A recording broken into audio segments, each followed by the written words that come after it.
Hello, everyone, and welcome. I'm Linda, your host and language coach. And today I'm joined by my amazing guest, George, who's been on a journey to transform the way he practices speaking English. Hi, George. Great to have you here again. Hey, Linda. Always a pleasure. I've been looking forward to today's topic because I've realized that fluency isn't just about knowing words, it's about creating the habit of speaking. Absolutely. That's the key word, habit. So many learners focus only on grammar or vocabulary lists, but fluency grows from consistent daily speaking habits. And in this episode, we're going to walk our listeners through 4 practical ways to build those habits. Narrate your life, embrace mistakes, keep a vocabulary diary, and copy everything you hear. I love that lineup. And honestly, I've tried some of these myself, but I think listeners will really benefit from hearing how to actually apply them in everyday life. Exactly. Let's dive right in with the first one.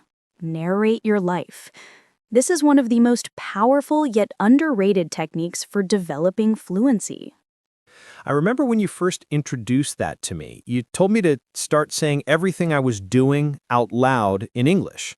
At first, it sounded strange, like I'd be brushing my teeth and saying, I'm brushing my teeth now, or I'm putting toothpaste on my toothbrush.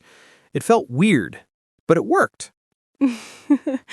That's such a common reaction. It does feel strange in the beginning, but it's actually a brilliant exercise. By narrating your daily actions, you're training your brain to think in English. Instead of translating from your native language, you start associating English words directly with your actions. Yeah, I noticed that after about a week, my internal monologue started switching naturally to English.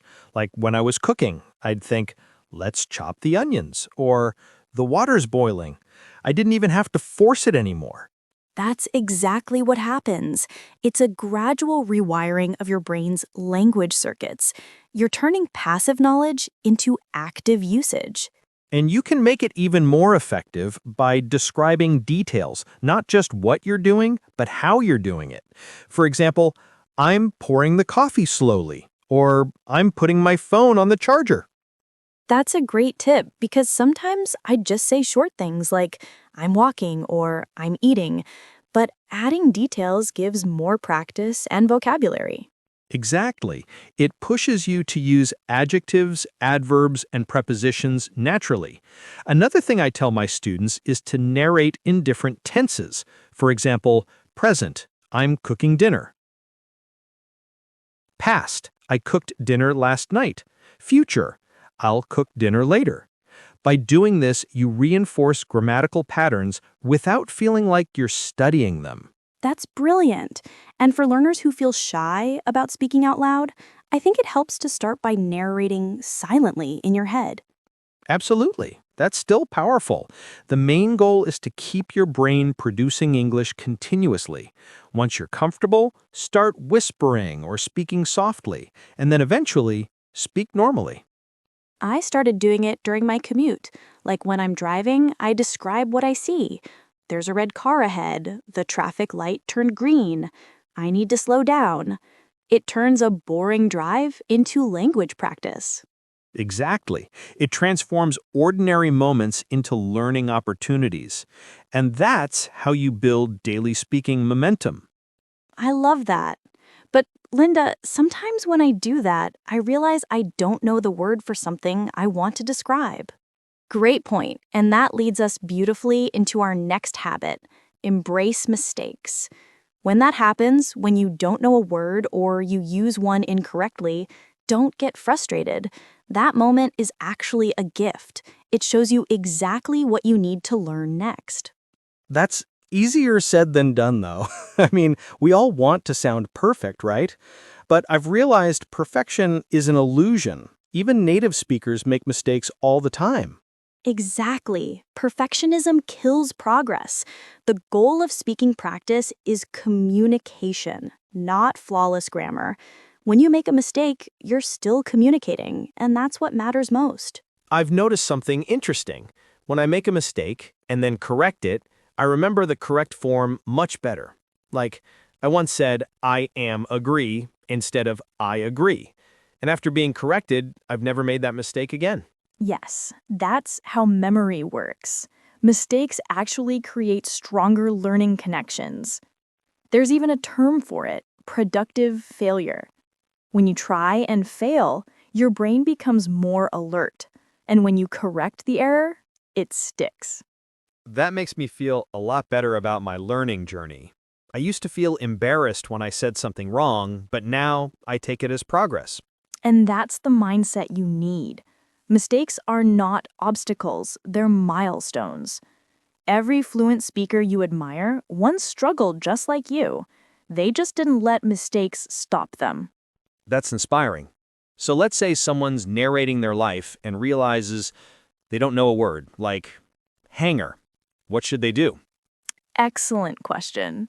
In that moment, they should describe it using what they already know. For example, the thing I use to hang my clothes. That's communication. Then later, they can look up the exact word and add it to their vocabulary diary, which brings us to our next topic. The famous vocabulary diary. I started one after your workshop last year, and it's honestly one of the most effective tools I've ever used. I'm so glad to hear that. A vocabulary diary is more than just a notebook, it's a reflection of your daily learning. The idea is simple. As you go through your day, when you encounter a word you don't know or can't remember, write it down immediately. I keep mine on my phone using a notes app because it's always with me. When I'm talking or watching something and I hear a new phrase, I jot it down quickly. That's perfect. What matters most is consistency. Every evening, take a few minutes to review your list, translate unfamiliar words, look up example sentences, and try to use them the next day. That process reinforces both vocabulary and confidence. I even color code mine. Blue for nouns, green for verbs, yellow for adjectives. It helps me visually categorize words. That's a fantastic idea. You can also add a context column. Right where you heard it, like Netflix show, restaurant conversation, or podcast. Context helps memory tremendously. And the cool thing is, after a few weeks, I start recognizing those same words everywhere. It's like they follow me. That's the magic of active vocabulary learning. You start noticing what your brain is ready to absorb. And here's another pro tip. When you write new words, always include collocations. Don't just write make. Write make a decision, make an effort, make progress. That's powerful because it teaches you how native speakers naturally combine words. Exactly. That's how you move from isolated vocabulary to fluent expression. But Linda, sometimes I collect words and don't know how to use them naturally. They just sit there. That's very common. And that's why you need to combine the diary habit with the next method. Copy everything you hear. Oh yes, the shadowing technique. That one changed everything for me. It's simple but effective. You find a character, show, or speaker you admire. It could be from a movie, a TED Talk, a podcast, and you mimic everything they say, not just the words, but the rhythm, intonation, and emotion. I practiced this with one of my favorite TV series. I'd pause after each sentence, repeat exactly what the actor said, and then play it again to compare. It was fun, like acting in English. That's a great analogy. It's like language acting. When you copy native speakers, you're training your mouth, your ears, and your brain all at once. You internalize natural phrasing, pronunciation, and tone without studying them consciously.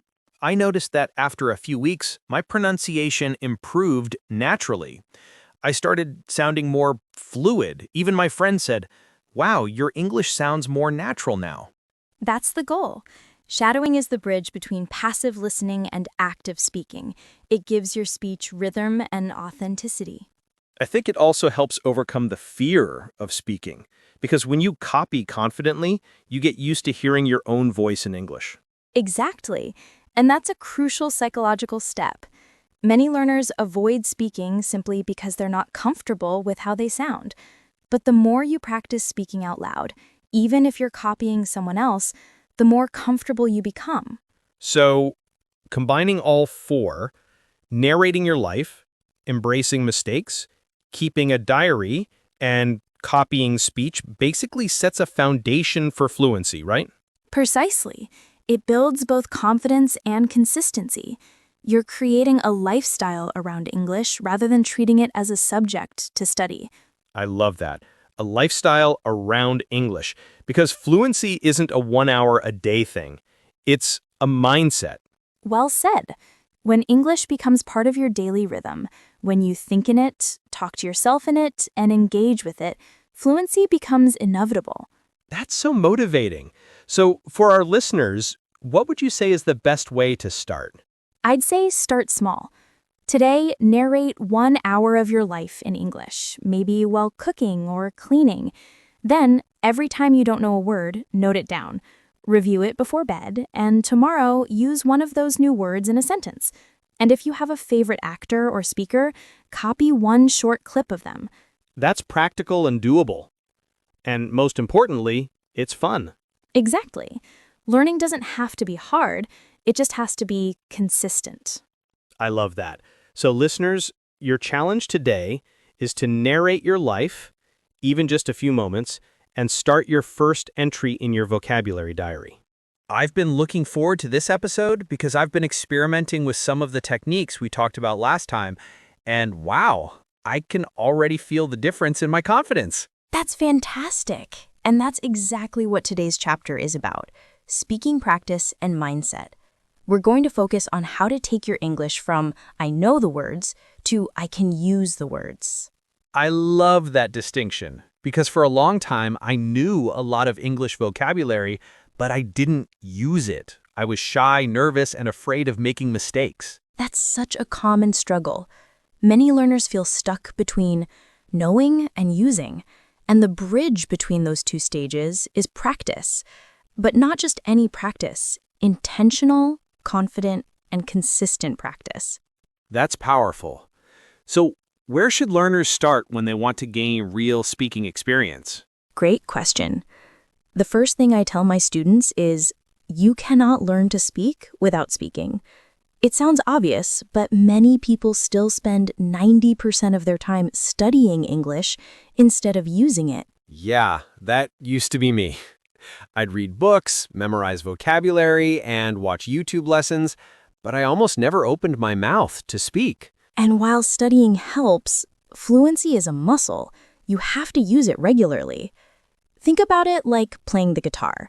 You can read every music theory book ever written, but until you actually strum the strings, you won't play a song. That analogy is perfect.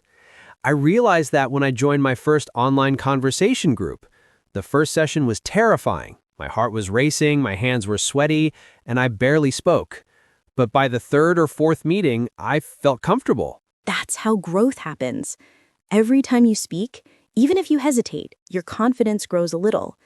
And the more you expose yourself to real conversation, the less scary it becomes. I also noticed that I started recalling words faster. It's like my brain finally learned how to access them quickly. Speaking activates your retrieval system.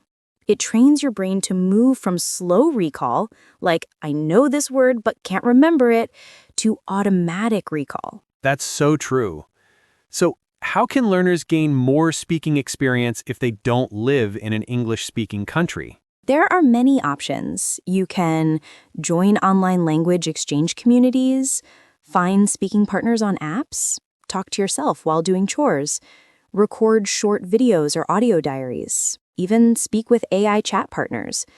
The important part is to speak daily, even for 10 minutes. I like that idea. Daily speaking instead of someday speaking. Fluency doesn't wait for someday. It grows with everyday effort. So let's talk about pronunciation next, because even when I started speaking regularly, I still struggled to sound natural. My pronunciation felt stiff. That's totally normal. Pronunciation is another muscle. It develops with focused listening and practice. The first step is awareness, noticing how sounds are made. I remember when you told me that pronunciation isn't just about saying words, but about hearing them correctly first. Exactly. You can't reproduce a sound you don't clearly hear. That's why I always tell learners to listen actively. Pay attention to mouth movement, rhythm, and stress. I started doing that with my favorite podcasts. I don't just listen for meaning anymore, I listen for music. The way native speakers stretch sounds, connect words, or drop certain syllables. That's such a good observation. English has its own rhythm, almost like a song. For example, native speakers don't say every word clearly. Instead of saying, "Do you want to go?" they often say, "Do you want to go?" Yes. And when I first tried to say it that way, it felt unnatural. But after a few repetitions, it became smoother. Exactly. The trick is muscle memory. Your mouth learns patterns through repetition. That's why shadowing and imitation are so effective.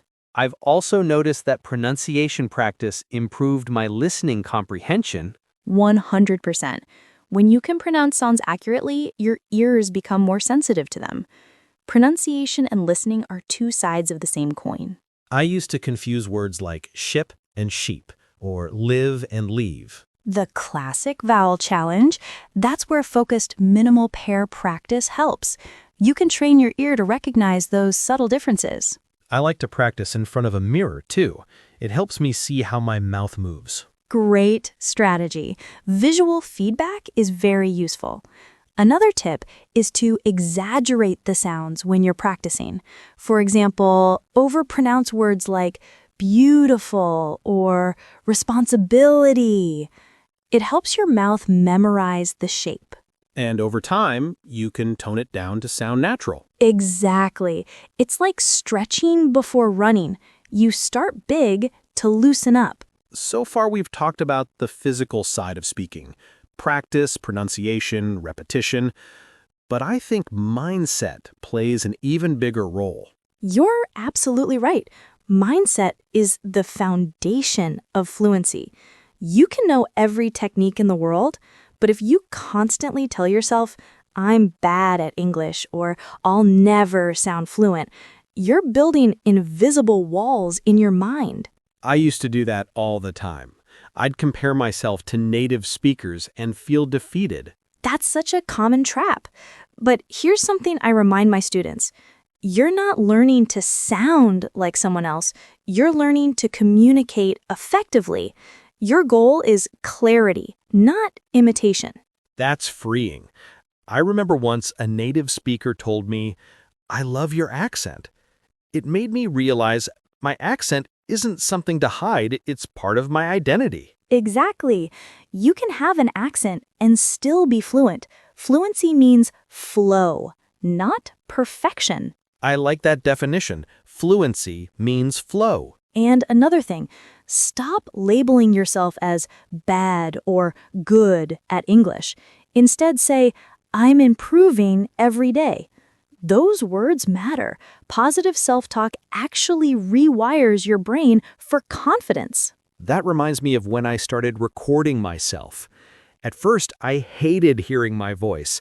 I thought, oh no, do I really sound like that? Everyone feels that way at first, but hearing yourself is one of the best ways to measure progress, which brings us to the next point. Record, evaluate, and repeat. This technique changed the game for me. I started recording short 1-minute audios about random topics like my weekend plans or what I had for breakfast. That's a perfect start. The goal isn't perfection, it's progress. You record, you listen, and you evaluate. What sounded clear? Where did you hesitate? Which words were hard to pronounce? I even created a little checklist for myself. Pronunciation, grammar, vocabulary, and confidence. That's brilliant. Self-evaluation turns passive learning into active mastery. And once you identify your weak spots, you can focus your practice on them. Yeah, like one time I realized I kept saying he go instead of he goes. That one little mistake became obvious after I listened to myself. That's the power of reflection. You become your own teacher. And what's cool is when I re-record the same topic a few days later, I can hear the improvement. It's motivating. Exactly. It's a feedback loop. Record, review, refine, repeat. I also recommend learners save their recordings. Listening to old ones months later shows how far you've come.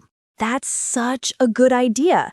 Progress can be invisible day to day, but when you compare your old and new recordings, it becomes crystal clear. Now, Linda, I think this next idea might be the most important for learners. Don't let perfect be the enemy of good. Yes, that phrase should be printed on every English learner's wall. Totally! For years, I was afraid to speak because I wanted my sentences to be perfect. But the truth is, perfection is impossible. Exactly. Even native speakers make mistakes all the time. They pause, correct themselves, forget words. The difference is they keep going. That's the mindset shift right there, to keep going even when you make mistakes. I like to call it speaking bravely. Don't wait for the perfect words. Use the words you have. Communication is about connection, not perfection. I like that, speaking bravely. You know, when I stopped worrying about sounding perfect, I started enjoying conversations more. That's the beautiful part. When you relax, your brain performs better. Anxiety actually blocks fluency. When you stop fearing mistakes, your words flow naturally. I've also noticed that when I'm relaxed, I use more idioms and natural phrases. Things I've heard before just come out naturally. Exactly. Relaxation activates creativity. Think of it like swimming. When you tense up, you sink. When you relax, you float. That's a perfect analogy. So, for our listeners, remember this. Your English doesn't have to be perfect to be powerful. The goal is to communicate clearly, not flawlessly. And honestly, people appreciate effort. When you speak with enthusiasm and confidence, native speakers don't focus on your grammar, they focus on your message. So true. Fluency is 80% mindset and only 20% mechanics. That's a great ratio to remember. So, if we summarize today's lesson, gain real speaking experience, use English daily, practice pronunciation consciously, listen, repeat, and exaggerate. Shift your mindset. Be kind to yourself and celebrate progress. Record, evaluate, and repeat. Measure your improvement. Don't let perfect stop you from speaking. That's the ultimate fluency formula right there. You know what, George? You're living proof that this method works. Thank you, Linda. Honestly, I owe a lot of my progress to these strategies and to changing how I think about learning. And that's the most rewarding part as a teacher, seeing that transformation. I think the biggest takeaway for learners is don't wait for confidence to come before you speak. Confidence comes from speaking. Exactly. Confidence is not a precondition, it's a result. I love that. So, dear listeners, if you've been waiting for the right moment to speak English, that moment is now. Speak today. Make mistakes today. Learn today. That's how you grow. Beautifully said, Linda. And remember, everyone, even 1 minute of speaking a day is better than an hour of silence. To our ongoing discussion about mastering spoken English. If you've been following our journey, you already know that speaking fluently isn't about memorizing perfect grammar. It's about training your brain and building habits that make English flow naturally from your mouth. Today, we're focusing on the final piece of that puzzle: confidence and real communication. This is where everything comes together, where you stop studying English and start living in English. That's such an exciting point to reach, isn't it? When you stop feeling like you're just practicing and you start using the language in real life. It's like learning to ride a bike. At first, it's all about balance, pushing off, remembering to pedal. But one day, you just realize you're moving forward naturally without thinking about every single movement. Exactly, and that's what I want our listeners to achieve. Now, let's start with something that holds a lot of learners back, this constant obsession with knowing every word. Many students freeze during conversations because they can't remember one specific word. That's why I always say, focus on what you know. Don't let one forgotten word stop you from expressing your idea. Yes, that's so true. I remember when I was learning Spanish, I didn't know the word for plug, the thing you put into an electrical socket. Instead of stopping, I just said, the thing that gives electricity to my phone. The person immediately understood. Brilliant example. That's exactly how fluent communication works. You don't need perfect vocabulary, you need clarity and creativity. When you describe something using simple words, you keep the conversation alive. That's real fluency. Not perfection, but adaptability. So, for English learners listening right now, if you forget the word like microwave, don't panic. Say, the small oven that heats food fast. You're still communicating. And most likely the other person will even say, oh, you mean a microwave. And you've learned the word naturally through context. Right. That moment is golden because it's not forced learning. You'll remember it much longer since it came from a real situation. And that connects perfectly with our next point, valuing all kinds of practice. So many learners underestimate small daily interactions. They think practice only counts if it's with a native speaker or in a formal lesson. But every conversation, even a short one with a friend who's also learning, is valuable. I couldn't agree more. I once had a student who only wanted to practice with native speakers, so he kept avoiding chances to speak with his classmates. But the truth is, practicing with anyone helps. Even talking to yourself helps.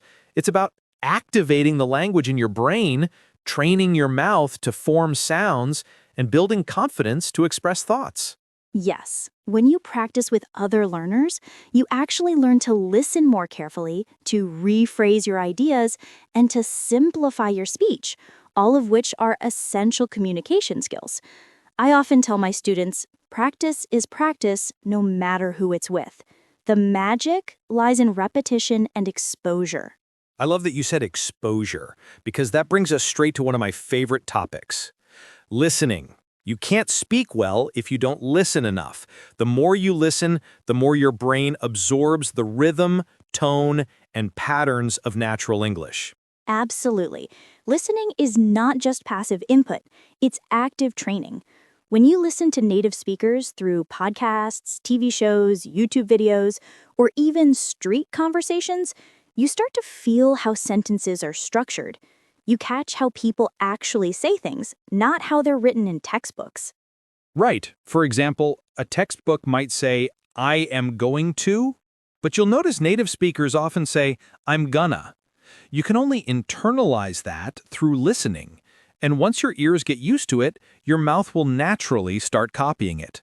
And that brings us to shadowing, a brilliant technique that combines listening and speaking.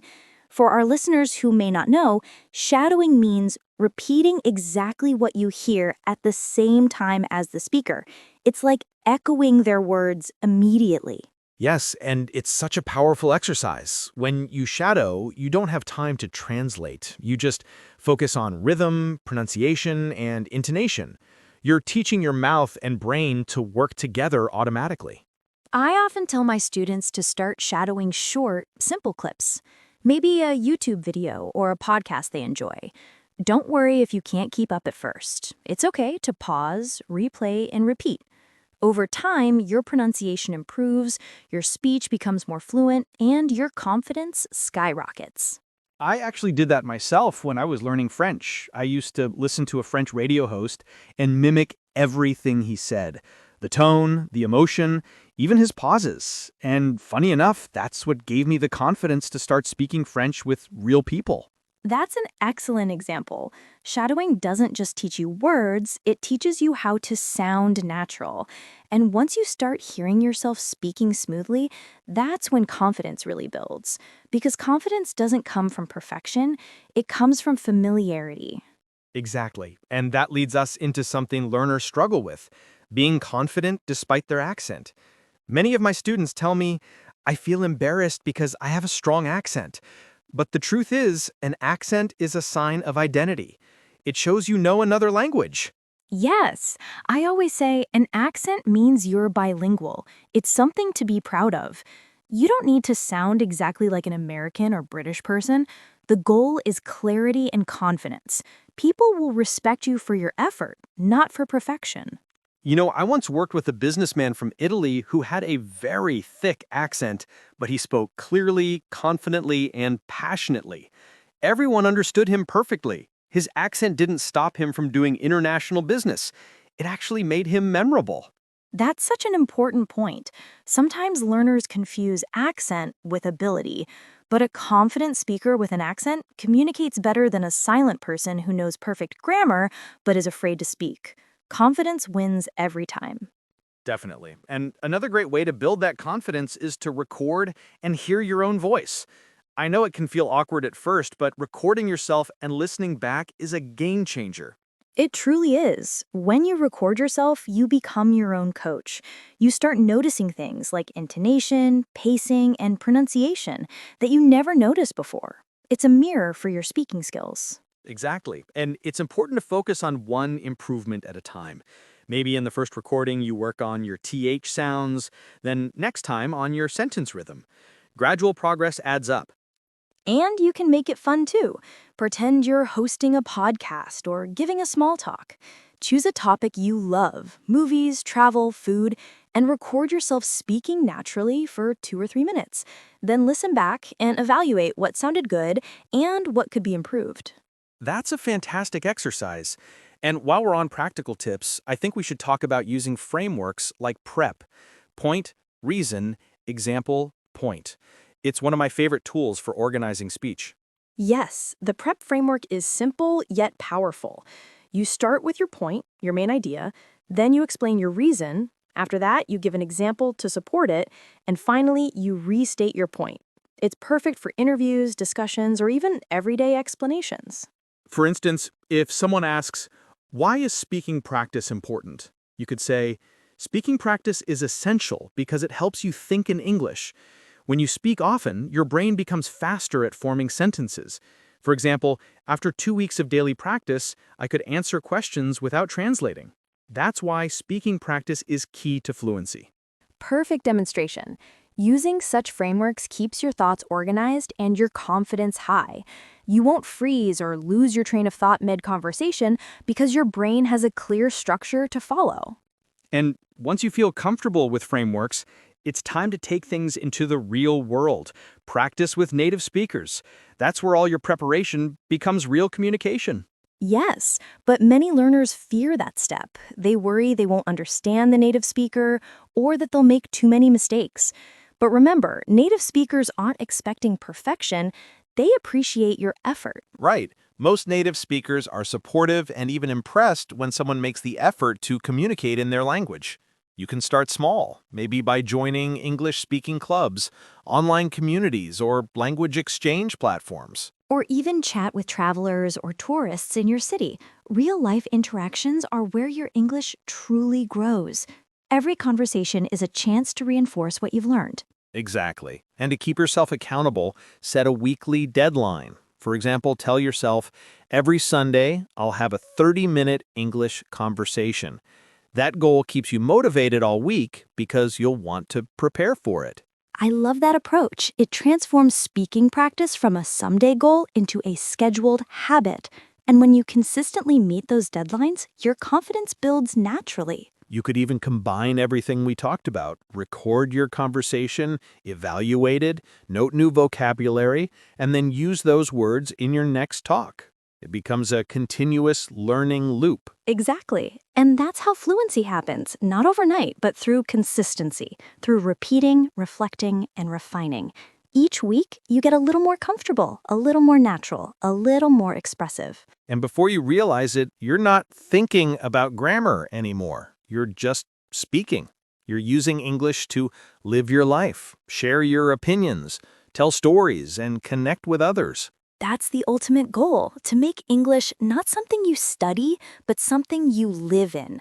Because real communication isn't about perfect sentences, it's about meaningful connection. Well said, Linda. So, to all our listeners, focus on what you know. Value every bit of practice, listen a lot, shadow often, be confident in your accent, record and evaluate yourself, use frameworks, connect with people, and most importantly, keep showing up every week. Beautifully summarized, George. Fluency is not a destination, it's a continuous journey of curiosity, courage, and communication. Every word you speak brings you one step closer to confidence. Absolutely. And the best part is, once you build that confidence, it doesn't just stay in English. It spreads into every area of your life. You become more expressive, more articulate, and more fearless. That's so true. So, dear listeners, take today's lessons to heart. Go out there and use your English boldly. Remember, it's not about being perfect, it's about being understood. And you already have everything you need to do that. Thank you, Linda, for another inspiring discussion. I think our listeners now have all the tools they need to turn their English into a living, breathing skill. Thank you, George. And to everyone listening, remember, speak bravely, practice daily, and celebrate every small victory. That's how you build not just fluency, but confidence for life. Absolutely. And the best part is, once you build that confidence, it doesn't just stay in English. It spreads into every area of your life. You become more expressive, more articulate, and more fearless. That's so true. So, dear listeners, take today's lessons to heart. Go out there and use your English boldly. Remember, it's not about being perfect, it's about being understood. And you already have everything you need to do that. Thank you, Linda, for another inspiring discussion. I think our listeners now have all the tools they need to turn their English into a living, breathing skill. Thank you, George. And to everyone listening, remember, speak bravely, practice daily, and celebrate every small victory.